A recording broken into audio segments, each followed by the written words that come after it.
Hello दोस्तों, स्वागत है आप सभी का अपने यूट्यूब चैनल पर। आज हम लोग पढ़ेंगे एनसीईआरटी फिजिक्स का तीसरा चैप्टर गति एवं बल। हमने इसके पहले चैप्टर 1 और चैप्टर 2 को पढ़ा चुका है। यदि आप हमारे वीडियो को नहीं देखे हैं तो वीडियो को देख लीजिए और मैं आपसे रिक्वेस्ट करूँगा वीडियो को शुरू से लेकर लास्ट तक देखिए। हम जो भी इस क्लास में जो भी पढ़ाएंगे आपको सेम यही प्रश्न आपके एग्ज़ाम में देखने को मिलेगा। जैसा आपको आप जानते भी होंगे सभी एग्ज़ामों में एनसीईआरटी पूछी जाती है और हम एनसीईआरटी का बुक ही पढ़ा रहे हैं। और जो भी प्रश्न आपके बनेंगे एग्ज़ाम में सब यहीं से बनेंगे, इससे बाहर कुछ नहीं आएगा। चलिए स्टार्ट करते हैं। गति एवं बल, मोशन एंड फोर्स। गति तथा विराम। गति तथा विराम, मोशन एंड रेस्ट। प्रत्येक वस्तु को या तो विराम की अवस्था में है या गति की अवस्था में है। विराम एवं गति दोनों स्थितियों ये प्रेक्षक के सापेक्ष होती है। फिर से समझा देते हैं आपको। प्रत्येक वस्तु या तो विराम की अवस्था में या गति की अवस्था में होती है या है। विराम एवं गति दोनों स्थितियों समय एवं प्रेक्षक के सापेक्ष होती है। यदि समय तथा प्रेक्षक की स्थिति के सापेक्ष किसी वस्तु की स्थिति में परिवर्तन न हो तो यह उस वस्तु का विरामावस्था कहलाता है। विरामावस्था के उदाहरण: जमीन में लगे हुए पेड़ पौधे, मेज पर रखी हुई पुस्तक एवं चलती हुई ट्रेन में बैठे यात्री के सापेक्ष उसके यात्रियों की स्थिति। नेक्स्ट है इसके विपरीत। यदि समय या प्रेक्षक की स्थिति के सापेक्ष वस्तु की स्थिति में परिवर्तन हो या प्रक्रिया गति कहलाती है। यह प्रक्रिया गति कहलाती है। जैसे पृथ्वी पर स्थित किसी व्यक्ति के सापेक्ष चलते हुए वाहन, झरने से गिरता हुआ जल आदि। नेक्स्ट इस प्रकार गति एवं विराम दोनों परस्पर सापेक्षिक अवधारणाएं हैं। उदाहरण के लिए एक गतिमान कार में कुछ व्यक्ति यात्रा कर रहे हैं। जब कार सड़क पर गतिमान अवस्था में है तो कार के सहयात्री दूसरे के सापेक्ष विराम अवस्था में होते हैं, जबकि कार के बाहर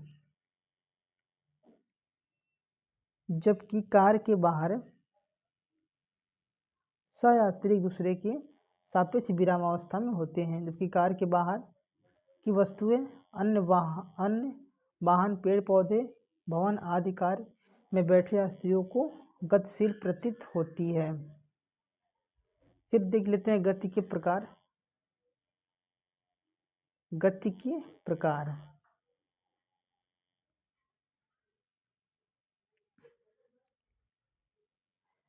पहला एक विमीय आधार पर गति होता है, दूसरा पथ के आधार पर गति होता है, तीसरा दोहराव के आधार पर गति होता है। विमीय आधार पर गति तीन प्रकार का होता है। विमीय आधार पर गति पहला होता है एक विमीय गति, दूसरा द्विविमीय गति, तीसरा त्रिविमीय गति।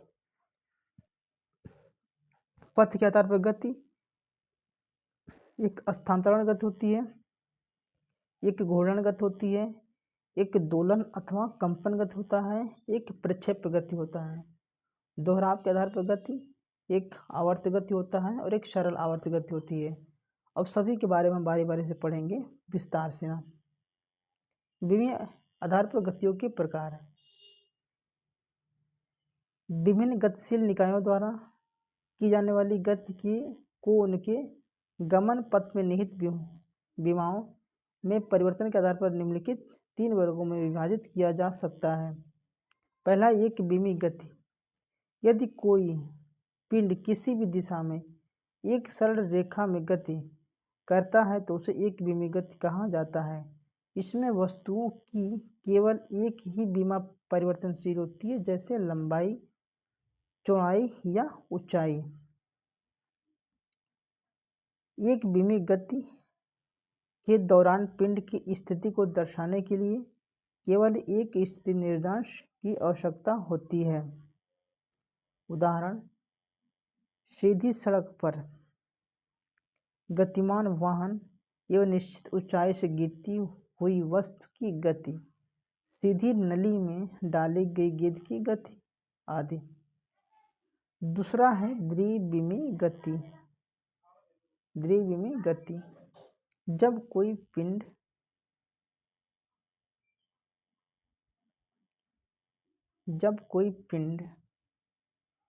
एक ऐसे तल में गति करता है जिसमें उसकी स्थिति को दर्शाने के लिए दो अक्षों के निर्देशांकों XY अथवा YZ या XZ की आवश्यकता हो तो इसे द्विविमी गति कहा जाता है। इसमें वस्तु एक साथ दो विमाओं में परिवर्तनशील होते हैं, जैसे लंबाई एवं चौड़ाई अथवा चौड़ाई एवं ऊंचाई अथवा लंबाई एवं ऊंचाई। उदाहरण, तोप से दागे हुए गोलों की गति, नदी में नाव की गति, किक मारने के बाद हवा में फुटबॉल की गति आदि। पर्वताकार पथ पर की गई गति द्विविमी गति का उदाहरण है। नेक्स्ट है त्रिविमी गति। जब कोई पिंड इस प्रकार गति कर रहा हो कि उसकी समय के साथ उसकी स्थितियां या तीनों विमाओं में परिवर्तित हो रही हो तो इसे त्रिविमी गति कहते हैं। इसमें वस्तु की स्थिति को दर्शाने के लिए तीन अक्षों XY एवं Z के निर्देशांकों की आवश्यकता होता है। उदाहरण, कागज में पतंग, वायुयान, पक्षियों की गति, गैसीय अणुओं की गति आदि। ये सारे गति त्रिविमी गति कहलाते हैं। नेक्स्ट है पथ के आधार पर गतियों के प्रकार। पथ के आधार पर गतियों के प्रकार।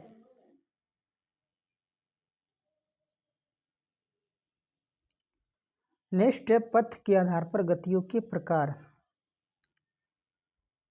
यह गतियों के वर्गीकरण का सर्वाधिक सामान्य आधार है। इसके अंतर्गत गतिमान वस्तु के पथ के प्रकार तथा उसके स्थान में परिवर्तन आदि आधारों पर गति को निम्नलिखित स्वरूप में निर्धारित किए गए हैं। पहला है स्थानांतरित गति। इस प्रकार की गति में गतिमान पिंड के स्थान में परिवर्तन होता है तथा उस पिंड के सभी कण एक समान वेग से गति करते हैं, जैसे पृथ्वी की गति, ट्रेन की गति, गैसीय अणुओं की गति आदि। स्थानांतरित गति मुख्यतः तीन प्रकार की होती है। पहला है सरल रेखीय गति। सरल रेखीय गति जब कोई कण अथवा पिंड एक सरल रेखा में सीधी मार्ग में गति करता है तो उसकी गति को सरल रेखीय गति कही जाती है। उदाहरण, कदम ताल करती हुई सैनिकों की टुकड़ी, पृथ्वी पर ऊर्ध्वाधर गिरती हुई कोई वस्तु, सीधी एवं समतल सड़क पर चलती हुई कार आदि। नेक्स्ट है वक्रीय गति। जब कोई पिंड किसी घुमावदार अथवा वक्रीय पथ पर गति करता है तो उसकी गति वक्रीय गति कहलाती है। इस गति में पिंड की दिशा में परिवर्तन के साथ उसका वेग भी परिवर्तन होता रहता है। इसका उदाहरण हो जाएगा वक्रीय गति का। घुमावदार सड़क पर मुड़ती हुई कार, खिलाड़ी द्वारा बास्केटबॉल को बास्केट में डालना, डॉल्फिन द्वारा समुद्र में गोता लगाना आदि। नेक्स्ट है वृत्तीय गति। तीसरा हो जाएगा वृत्तीय गति। जब कोई पिंड किसी वृत्ताकार पथ पर गति करता है तो उसकी गति वृत्तीय गति कहलाती है। इस दौरान गतिमान पिंड किसी भी समय अपने पथ के केंद्र से समान दूरी पर होता है, क्योंकि वह उस वृत्ताकार पथ की परिधि पर गति करता है। इसका उदाहरण हो जाएगा, वृत्ताकार पथ पर धावक की गति, सूर्य के चारों ओर पृथ्वी की गति, पृथ्वी की के चारों ओर चंद्रमा की गति तथा एक निश्चित ऊंचाई पर पृथ्वी का चक्कर लगाते हुए कृत्रिम उपग्रहों की गति। नेक्स्ट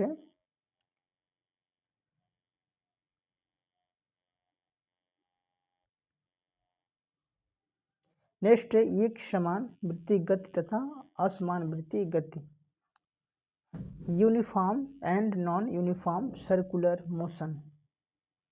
इसके बारे में जान लेते हैं, इसका डिफिनेशन क्या कहता है। वह वृत्तीय गति जिसमें गतिमान पिंड की गति एक समान हो अर्थात अपरिवर्तित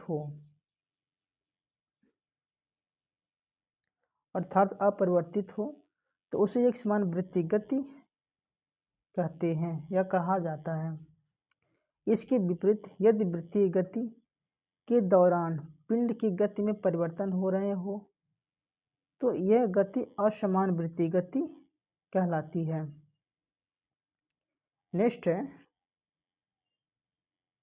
नेक्स्ट हो जाएगा, ये सब तो हो चुका है, वृत्तीय गति के उदाहरण ये सब है। ठीक है,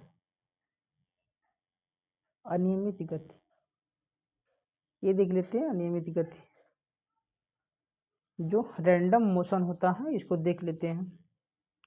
जब कोई पिंड किसी अनिर्धारित पथ पर निश्चित दिशाओं में अव्यवस्थित गति करता है तो उसे अनियमित गति कहा जाता है।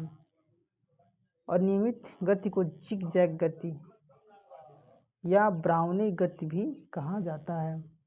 उदाहरण, आकाश में पक्षियों की गति, गैसीय अणुओं की गति, चींटियों की गति और धूल कणों की गति। ठीक है, ये उसका फिगर दिया गया अनियमित गति का। गैसीय अणुओं की गति देख लीजिए, इधर से उधर फिर इधर ऐसे करके होता रहता है। ठीक है, नेक्स्ट है घूर्णन गति, रोटेटरी मोशन। घूर्णन गति किसे कहते हैं? नेक्स्ट है, जब कोई पिंड अपने अक्ष के चारों ओर गति करता है तो उस पिंड की घूर्णन गति कहते हैं। घूर्णन ये वृत्तीय गति में लगभग एक जैसी गति प्रतीत होती है, परंतु दोनों में मुख्य अंतर यह है कि वृत्तीय गति में पिंड का अक्ष केंद्र या पिंड से पृथक होता है, जबकि घूर्णन गति में पिंड का अक्ष पिंड के अंदर होता है। नेक्स्ट है वाहनों के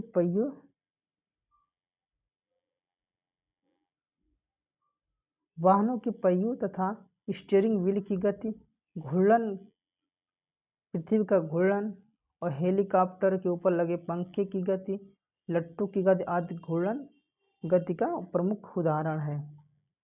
ठीक है, नेक्स्ट आगे बढ़ते हैं। दोलन अथवा कंपन गति,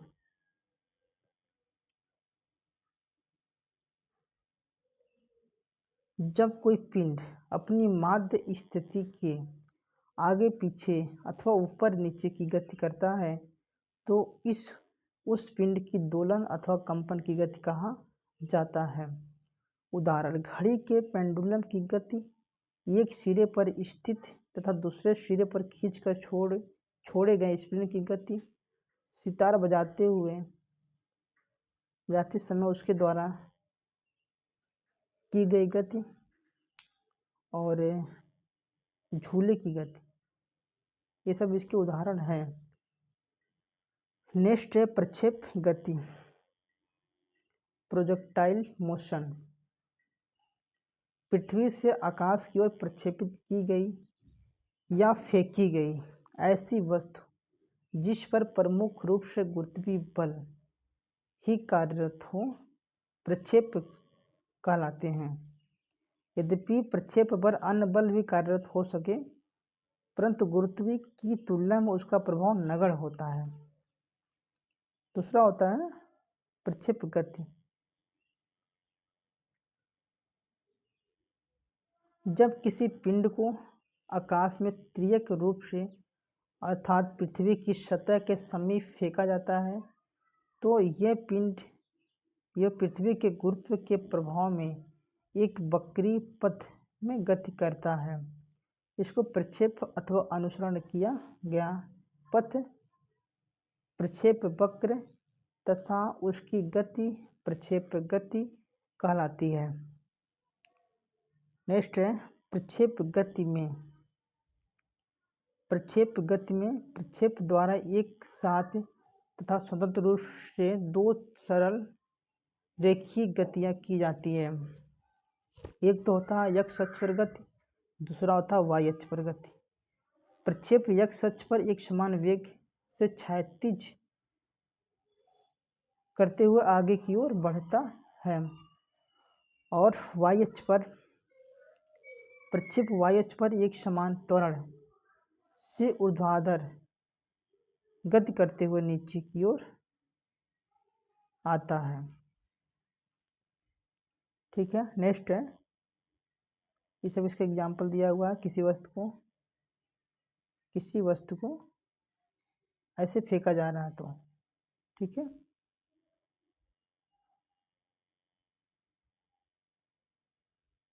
देखिए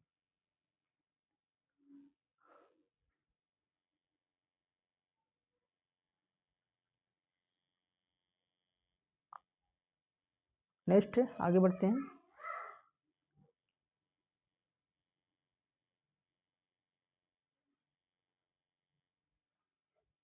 प्रक्षेप बिंदु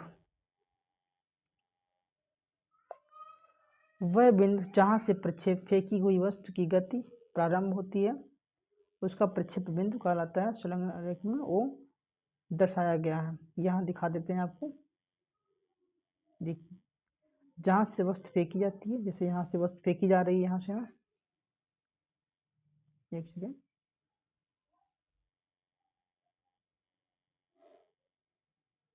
देखिए जैसे यहाँ से वस्तु फेंकी जा रही है ऐसे करके ये जो बिंदु है प्रक्षेप बिंदु कहलाता है। किसी वस्तु को फेंकेंगे, ये जो वस्तु है इस पर दो बल का कार्य करेगा। ये तो ऊर्ध्वाधर कार्य करेगा, एक क्षैतिज रेखा में कार्य करेगा। ठीक है, दो बल कार्य करते हैं इस पर। ठीक है, चलिए आगे देखते हैं। प्रक्षेप बिंदु हो गया। फिर उड़न काल। उड़न काल की डिफिनेशन होती है प्रक्षेप द्वारा क्या है, प्रक्षेप द्वारा प्रक्षेप बिंदु से महत्तम ऊंचाई तक पहुंचने तथा वहां से पुनः पृथ्वी तक पहुंचने में लगा कुल समय प्रक्षेप का उड़न काल कहलाता है। प्रक्षेप द्वारा प्रक्षेप बिंदु से महत्तम ऊंचाई तक पहुंचने तथा वहां से पुनः पृथ्वी तक पहुंचने में लगा कुल समय प्रक्षेप का उड़न काल कहलाता है। इसकी गणना t बराबर 2u sin थीटा अपन जी से की जाती है। इसका फार्मूला ये होता है। ठीक है, अभी आपको फिगर समझा देंगे हम। प्रक्षेप गति के दौरान प्रक्षेपक द्वारा अर्जित की गई अधिकतम ऊंचाई प्रक्षेपक की महत्तम ऊंचाई कहलाती है। वह बिंदु जिस पर प्रक्षेप अपनी महत्तम ऊंचाई प्राप्त करता है उसे प्रक्षेप पथ पर ये से दर्शाया जाता है। प्रक्षेप की महत्तम ऊंचाई को मीटर में व्यक्त किया जाता है। इसकी गणना अग्रलिखित सूत्र से की जाती है। ठीक है, एच मैक्स महत्तम ऊंचाई निकालना हो तो इस फार्मूले से आप निकाल सकते हैं। एच मैक्स बराबर you square sine square theta upon 2g, ये जो फार्मूला है। यू जान ही रहे हैं आप, वेग है, जी क्या गुरुत्वीय त्वरण है और थीटा का मान आपको पता है यहाँ से ना, तो साइन स्क्वायर थीटा का मान निकाल लेंगे। देखिए यह देख लीजिए, ये देख लीजिए, ये जो ये है ये महत्तम ऊंचाई है, ये महत्तम ऊंचाई है। ठीक है, इस ये महत्तम ऊंचाई का मान अगर निकालना हो यहाँ से, यही एच मैक्स है, तो एच मैक्स की फार्मूला जो बताएं उसी से निकल जाएगा। और जो उड़यन काल होता है, वस्तु को जब फेंकेंगे तो महत्तम ऊंचाई से फिर पृथ्वी तक आने में ना, फिर पृथ्वी तक आने में जो समय लगेगा उसी को उड़यन काल बोलते हैं। और उड़यन काल निकालने के लिए फार्मूला मैंने आपको बताया, यहाँ पर दिया हुआ है, ये वाला है टी बराबर 2u साइन थीटा अपन जी, ये वाला उड़यन काल निकालने का फार्मूला है। और जो ये वाला है एच मैक्स, ये महत्तम ऊंचाई निकालने का फार्मूला है। ठीक है, फिर देखते हैं 36 परास अथवा परास।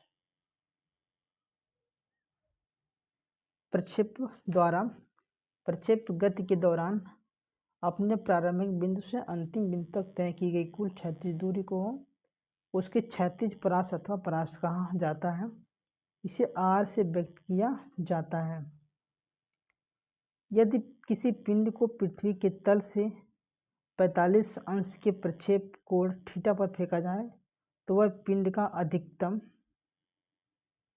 संभव परास होगा। और परास निकालने की जो फार्मूला होता है वो ये वाला है, R V square sine 2 theta अपन जी, ये परास निकालने का फार्मूला है। ठीक है, और यदि थीटा का मान 45 अंश है तो परास मैक्सिमम प्राप्त होगा। यदि थीटा बराबर 45 अंश है तो परास भी स्क्वायर अपन जी हो जाएगा, क्योंकि साइन 2 थीटा का मान 1 हो जाएगा तब। ठीक है, साइन 90 अंश का मान 1 हो जाएगा, तो आर का मान यह हो जाएगा भी स्क्वायर अपन जी हो जाएगा। और परास कहाँ से तक होता है फिगर से देख लीजिए। जब किसी वस्तु को हम यहाँ से फेंकेंगे तो ऐसे करके आगे बढ़ेगा और जब फिर यहाँ पर जाकर पृथ्वी पर आ जाएगा। ठीक है, फिर पृथ्वी पर आ जाएगा यहाँ पर, तो ये जो दूरी है, ये वाली जो दूरी है ओ से लेकर के बी तक, इसी दूरी को हम परास बोलते हैं। ठीक है, समझ गए होंगे। चलिए आगे बढ़ते हैं। फिर पुनरावृत्ति के आधार पर गति के प्रकार। पहला होता है आवर्तीगत होता है। जब किसी गतिमान पिंड द्वारा एक पथ में एक निश्चित समांतराल में अपनी गति की पुनरावृत्ति की जाती है तो इसे आवर्ती गति कहा जाता है। आवर्ती गति करने वाले पिंड द्वारा अपने पथ पर स्थित किसी बिंदु से प्रारंभ होकर पुनः उसी बिंदु तक पहुंचने में लगा समय उसका समांतराल अथवा आवर्तकाल कहलाता है। ठीक है,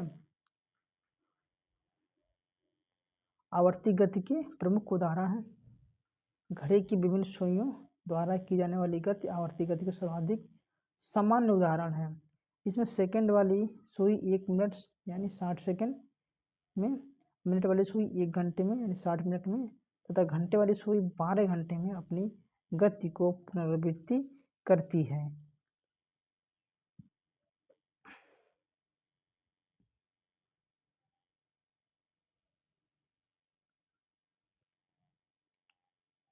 नेक्स्ट है, आप नेक्स्ट देख लीजिए। ये तो हो गया पृथ्वी की घूर्णन गति। क्या है? पृथ्वी की घूर्णन गति।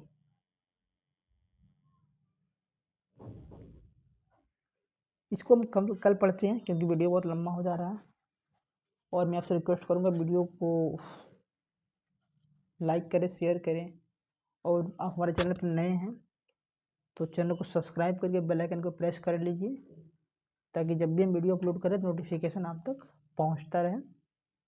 फिर अब आपको हम इसके आगे कल मैं बताऊंगा पृथ्वी घूर्णन गति के बारे में, मैं कल समझाऊंगा। तब तक के लिए अपना ख्याल रखिए।